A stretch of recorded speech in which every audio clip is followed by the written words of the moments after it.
ఆకాశవాణి ప్రాంతీయ వార్తలు చదువుతున్నది షేక్ మస్తాన్బీ.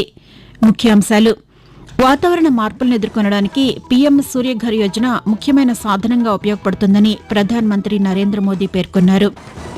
ఆంధ్రప్రదేశ్ ముఖ్యమంత్రి నారా చంద్రబాబు నాయుడు కేంద్ర ఆర్థిక శాఖ మంత్రి నిర్మలా సీతారామన్తో సహా పలువురు కేంద్ర మంత్రులతో ఈరోజు సమావేశమవుతారు. దావోస్లో జరిగిన ప్రపంచ ఆర్థిక వేదికలో తెలంగాణ రాష్ట్రానికి భారీగా పెట్టుబడులొచ్చాయని ప్రభుత్వం తెలిపింది.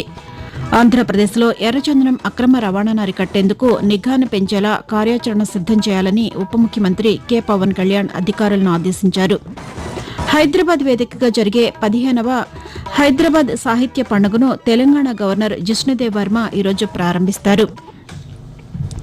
వార్తల వివరాలు: వాతావరణ మార్పులను ఎదుర్కొనడానికి ప్రధానమంత్రి సూర్యఘర్ యోజన ప్రభావవంతమైన సాధనంగా ఉపయోగపడుతుందని ప్రధానమంత్రి నరేంద్ర మోదీ పేర్కొన్నారు.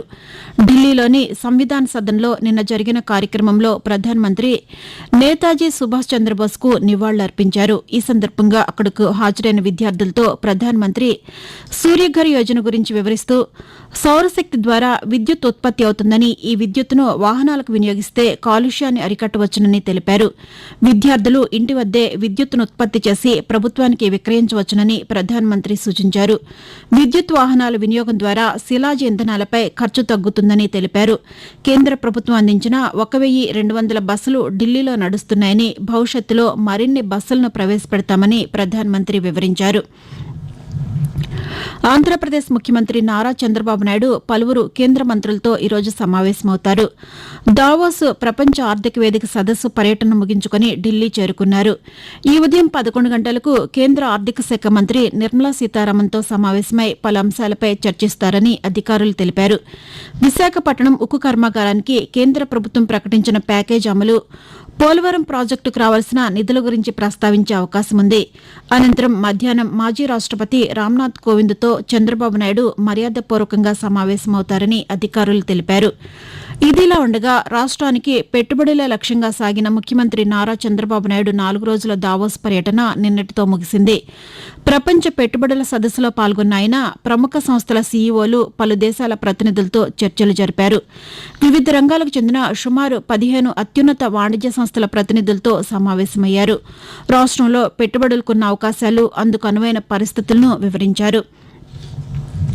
స్విట్జర్లాండ్లోని దావోస్లో జరిగిన ప్రపంచ ఆర్థిక వేదికలో తెలంగాణ రాష్ట్రానికి భారీగా పెట్టుబడులొచ్చాయని ప్రభుత్వం తెలిపింది. 16 ప్రముఖ సంస్థలు సుమారు 1.78 లక్షల కోట్ల రూపాయల మేర పెట్టుబడులు పెట్టేందుకు ఒప్పందాలు చేసుకున్నాయి. ఈ ప్రాజెక్టుల వల్ల సుమారు 49,550 మందికి ఉద్యోగాలు వస్తాయని ప్రభుత్వం తెలిపింది. దావోస్ పర్యటనలో తెలంగాణ బృందంలో ముఖ్యమంత్రి ఏ రేవంత్ రెడ్డితో పాటు ఐటీ మంత్రి శ్రీధర్ బాబు, ఆ శాఖ ముఖ్య కార్యదర్శి జయేష్ రంజన్ పాల్గొన్నారు. విశాఖపట్నం ఉక్కు కర్మాగారం ప్రైవేటీకరణ జరగదని కేంద్ర ఉక్కు, భారీ పరిశ్రమల శాఖ సహాయ మంత్రి భూపతిరాజు శ్రీనివాస వర్మ తెలిపారు. పశ్చిమ గోదావరి జిల్లా భీమవరంలో మంత్రి నిన్న పాతికేయులతో మాట్లాడుతూ ఉక్కు కర్మాగారం పునరుద్దరణకు కేంద్ర ప్రభుత్వం అవసరమైన ఆర్థిక నిధులను ప్రకటించిందని చెప్పారు. ఆగస్టు నెలాఖరు నాటికి పూర్తి సామర్థ్యం మేర ఉత్పత్తిని పెంచి కర్మాగారాన్ని లాభాల్లోకి తీసుకువస్తామని కేంద్ర మంత్రి తెలియజేస్తూ, విశాఖ ఉక్కు ఆంధ్రుల హక్కు అంటూ అనేక సంవత్సరాలు ఉద్యమాలు చేసి అనేక మంది ప్రాణత్యాగాలు చేసి సంపాదించుకున్నటువంటి పరిశ్రమ విశాఖ ఉక్కు. 11,440 కోట్ల రూపాయల ఆర్థిక ప్యాకేజీని కేంద్ర ప్రభుత్వం స్టీల్ ప్లాంట్ కి ప్రకటించడం జరిగింది. ఏదైతే డిజిన్వెస్ట్మెంట్ ఉందో, ప్రైవేటీకరణ, దాని నుంచి విశాఖ స్టీల్ ప్లాంట్ ని మినహాయించాలి, ఆంధ్రప్రదేశ్ ప్రజల యొక్క సెంటిమెంట్ ని కాపాడాలి అనేటువంటి ఒక ఆలోచనలో భాగంగా కేంద్ర ప్రభుత్వం ఈ ఆర్థిక ప్యాకేజీని ప్రకటించింది. ఆంధ్రప్రదేశ్లో ఎర్రచందనం అక్రమ రవాణాను కట్టడి చేసేందుకు రాష్ట్ర సరిహద్దుల్లో నిఘాను మరింత పెంచేలా కార్యాచరణ సిద్దం చేయాలని ఉప ముఖ్యమంత్రి కె పవన్ కళ్యాణ్ అధికారులను ఆదేశించారు. గుంటూరు జిల్లా మంగళగిరిలో అటవీశాఖ అధికారులతో సమీక్షా సమావేశాన్ని నిర్వహించారు. ఈ సందర్భంగా ఆయన మాట్లాడుతూ అటవీ భూముల పరిరక్షణకు ప్రాధాన్యతనివ్వాలని అన్నారు. భవిష్యత్ అవసరాలకు ఉపయోగపడేలా భూములకు కంచెలు వేసి పరిరక్షించేందుకు ప్రత్యేక కార్యక్రమాలు చేపట్టాలని ఆదేశించారు. అడవుల్లో అరుదుగా లభించే నాణ్యమైన మేలైన ఉత్పత్తుల నుంచి ఆదాయం పెంపుదలకు సమగ్ర ప్రణాళిక తయారు చేయాలని తెలిపారు. గిరిజనులను భాగస్వాములను చేసి ఉత్పత్తుల మార్కెటింగ్కు కార్పొరేట్ సంస్థల సహకారం తీసుకోవాలని సూచించారు. ఆకాశవాణి ప్రాంతీయ వార్తలు వింటున్నారు.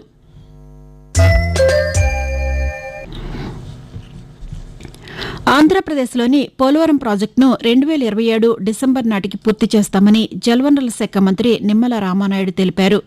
ఏలూరు జిల్లాలోని పోలవరం ప్రాజెక్టులో డయాఫ్రమ్ వాల్ పనులను మంత్రి పరిశీలించారు.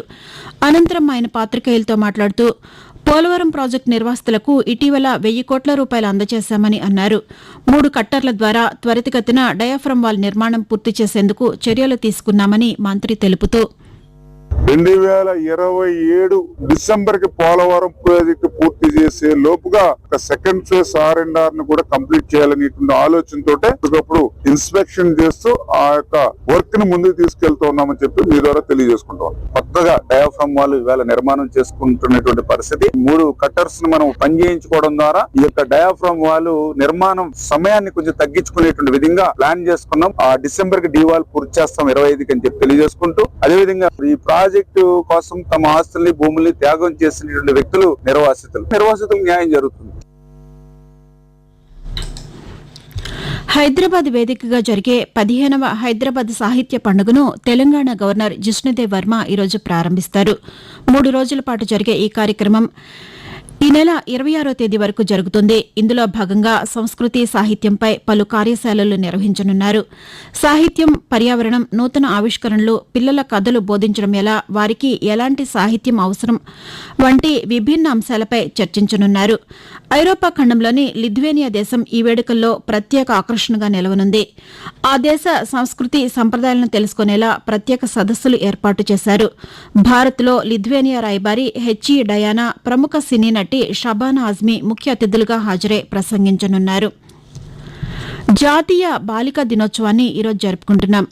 2008 నుంచి కేంద్ర మహిళా శిశు అభివృద్ది మంత్రిత్వ శాఖ ఆధ్వర్యంలో ప్రతి ఏటా ఈ దినోత్సవాన్ని నిర్వహిస్తున్నారు.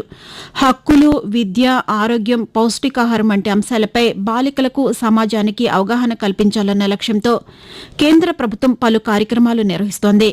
బాలికల పట్ల కొనసాగుతున్న అసమానతలను తొలగించడమే జాతీయ బాలికా దినోత్సవం ముఖ్య లక్ష్యం. ఈరోజు బేటీ బచావో, బేటీ పడావోతో బాలికల సాధికారతను తెలిపేలా దేశవ్యాప్తంగా అవగాహన కల్పిస్తూ పలు ప్రచారాలు నిర్వహిస్తున్నారు. తెలంగాణలో కొత్త రేషన్ కార్డుల జారీ ప్రక్రియకు నూతన సాఫ్ట్వేర్ను రూపొందించామని రవాణా శాఖ మంత్రి పొన్నం ప్రభాకర్ తెలిపారు. సిద్దిపేట జిల్లా హుస్నాబాద్లో నిర్వహించిన ప్రజాపాలన వార్డు సభలో మంత్రి నిన్న పాల్గొన్నారు. ఈ సందర్భంగా ఆయన మాట్లాడుతూ ప్రభుత్వ పథకాల మంజూరులో ప్రజాప్రతినిధుల జోక్యం ఉండదని చెప్పారు. ప్రభుత్వం అర్హుల నుంచి పారదర్శకంగా వివరాలు సేకరిస్తోందని మంత్రి తెలియజేస్తూ అర్హత గల వాళ్ళందరికీ ఇచ్చే కార్యక్రమం చేస్తా. హుస్నాబాద్ నియోజకవర్గంలో లబ్ధిదారులందరికీ న్యాయం జరిగే విధంగా ప్రభుత్వంలో నాకు సంబంధించిన పరపతిని ఉపయోగించి అయినా కొంచెం ఎక్కువ తీసుకొచ్చి ఇస్తా. దయచేసి అర్థం చేసుకోమని చెప్పి కోరుతూ, దయచేసి ఆందోళన అవసరం లేదు. అధికారికి చెప్పండి, నేను అధికారులను కోరుతా ఉన్నా. ఎవరు వాళ్ళకు న్యాయంగా ఇది కావాలని అడుగుతారో అడుగుతున్నదంటే కాగితం తీసుకొని దాన్ని పరిశీలించండి. నేను ఎవరికి రేషన్ కార్డు ఆపడమో, ఇందిరమ్మ ఇల్లు ఆపడమో కూడా ఉన్నది. దేశంలోని అన్ని వర్గాలకు ఆమోదయోగ్యమైన రాజ్యాంగాన్ని డాక్టర్ బీఆర్ అంబేద్కర్ అందించారని ఆంధ్రప్రదేశ్ రహదారులు, భవనాల శాఖ మంత్రి బీసీ జనార్దన్ రెడ్డి తెలిపారు. నంద్యాల జిల్లా బనగానపల్లిలోని కోవెలకుంట్లలో భారతరత్న డాక్టర్ బీఆర్ అంబేద్కర్, నేతాజీ సుభాష్ చంద్రబోస్ విగ్రహాలను మంత్రి నిన్న ఆవిష్కరించారు. అనంతరం ఆయన మాట్లాడుతూ మహనీయులను స్మరించుకుంటూ వారి విగ్రహాలు ఏర్పాటు చేయడం పట్ల హర్షం వ్యక్తం చేశారు. అంబేద్కర్, సుభాష్ చంద్రబోస్ జీవితాలు ప్రతి ఒక్కరికి స్ఫూర్తిదాయకమని అన్నారు. ప్రాంతీయ వార్తలు ముగించే ముందు ముఖ్యాంశాలు మరొకసారి.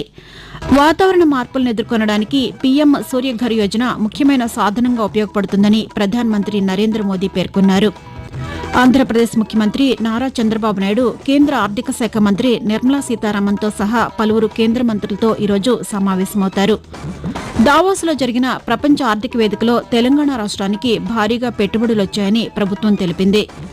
ఆంధ్రప్రదేశ్లో ఎర్రచందనం అక్రమ రవాణాను అరికట్టేందుకు నిఘాను పెంచేలా కార్యాచరణ సిద్దం చేయాలని ఉప ముఖ్యమంత్రి కె పవన్ కళ్యాణ్ అధికారులను ఆదేశించారు.